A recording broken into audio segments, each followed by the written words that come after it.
Ko'pchilik ishlayapman deydi, harakat qilyapman deydi, lekin uyda baraka yo'q deydi, barokat yo'q deydi.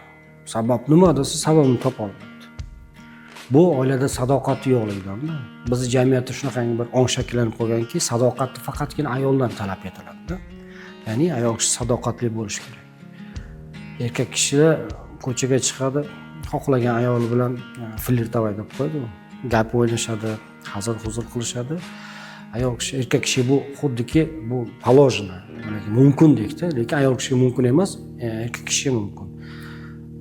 Sadoqatni faqat ayollardan talab etib qolyapmiz. Erkaklarda sadoqat qolmayapti. Agar sadoqatlilik ko'rsangiz, nima deydi? Bu xotin qo'li deydi. Bu xotinning qo'li deydi. Shunaqa tushuncha paydo bo'lib qolgan-da. Uyda siz xotiningiz sizga sadoqat bilan sizni kutib o'tiribdi, taomingizni tayyorlayapti, farzandlaringizni tarbiya qilyapti, sizga sadoqat qilyapti-da u. Sadoqat faqatgina ayol kishini yelkasiga yuklangan emas-da. U erkakka ham yelkasidagi zimmasida u ham sadoqatli bo'lish. Erkak ham ayol ham sadoqatli bo'lsa, oilalar baroqatli.